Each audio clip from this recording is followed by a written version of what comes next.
10 years after the federal census, every state, including California, must redraw the boundaries of its legislative districts to reflect the new population data. Previously, these boundaries were drawn, some say gerrymandered, by lawmakers. In the last 2 years, voters have passed propositions giving an independent Citizens Redistricting Commission authority over drawing state legislative and congressional districts. And if new state and federal legislative districts were not enough, voters approved an open primary system in which only the top 2 vote-getters advance, even if they're from the same political party. Just how will all this play out? And how will it change California's political landscape? We'll find out from Citizens Redistricting Commissioner Stanley Forbes, State Assembly members Henry Perea and Bill Berryhill, and we'll ask 2 of Sacramento's most respected political observers, John Myers, Sacramento Bureau Chief of KQED, and veteran Sacramento Bee columnist Dan Walters. From Fresno, the Maddy Report, with Executive Director of the Maddy Institute, Mark Kepler. Welcome. In the last 2 election cycles, California voters sent a strong message rejecting the hyperpartisan nature of state politics with the passage of Prop 14, changing how primaries are decided, as well as Props 11 and 20, giving the Citizens Redistricting Commission authority on how to redraw the state's legislative districts.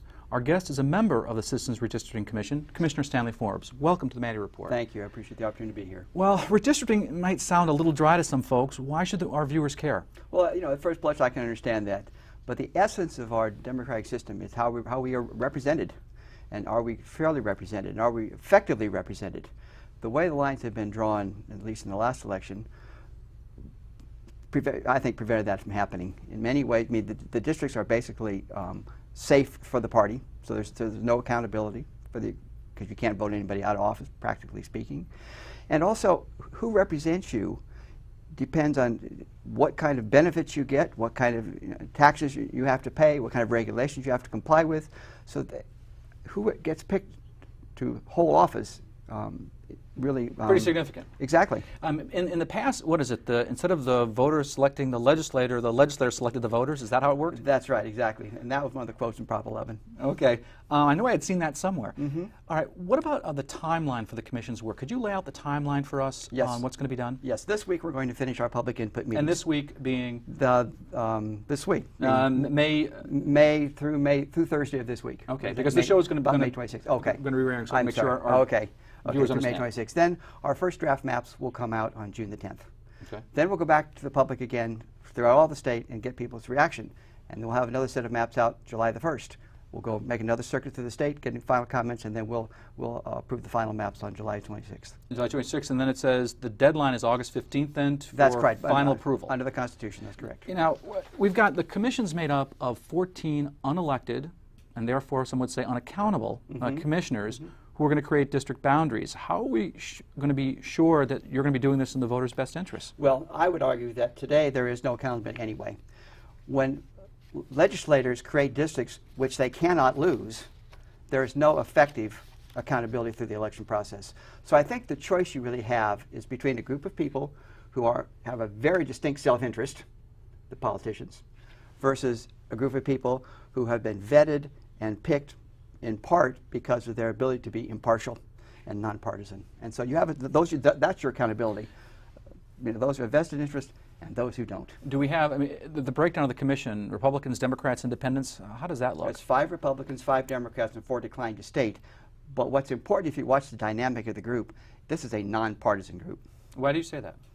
Just in the dynamic. We all know why we're there. We all know what the problem is. We all are determined to meet the criteria that Prop 11 set forth. So the commissioners aren't taking their politics into those discussions? No. What about the influence of outside parties, like legislators or lobbyists? Is there a concern there that they're somehow going to be playing a role in this process? Well, I think they're very frustrated because the way Prop 11 was set up is illegal for them to do that. And we have really seen no evidence at all of any pressure on us. We get some emails and things like that, but there's nothing behind the scenes, so to speak. And that's how Prop 11 wanted it. We are supposed to be completely transparent, and we do everything in public. Everything. All of our meetings, all of our hearings, all of our discussions of how the lines are going to be drawn, it's all done in public. Are legislators, are they able to send you a letter saying, here's how I'd like to see the district drawn? Do they have input that way? Oh, sure. They get their 2 minutes like everybody else, but that's what they get. Their 2 minutes? Yeah, and the reason I say that is we've had thousands of people come to our hearings. And because so many people want to speak, we've had to restrict the amount of time they have to speak to 2 minutes. Now, they can always send us letters, they can send us emails, they can send us faxes. There's lots of other ways they can communicate. But as far as coming to the microphone and talking to us, 2 minutes has been the standard. And so you've gone around the state, you're going to be continue to go around the state every time you come out with a draft? That's correct. And try to get more input from exactly. citizens. Is this, this is what we heard the first time around. Is this how you really want it to be? And the people will and has that been helpful, those conversations? Oh, they've been very helpful, very helpful. We've got some very basic themes. I mean, people want their communities put together. If you look at some of the districts now, one stretches from the Pacific Ocean into San Bernardino County. One stretches from the East Bay into Elk Grove. I mean, there's some very unusual shaped districts, let's put it that way. Okay. And that was before when the legislature created the districts. And so you're looking to do something a little different here. That's right. I mean, the Prop 11 sets the criteria. The population has to be roughly the same. We have to comply with the Voting Rights Act. And then we have to group them. They have to be contiguous. They try to keep elected or not elected cities together, counties together, and communities of interest together, so they're not split up like they were in the last drawing of lines. When we come back, we'll discuss how legislative districts are going to be drawn and what are the key factors that the Commission is going to be considering. That conversation when we return. This is the Maddy Report.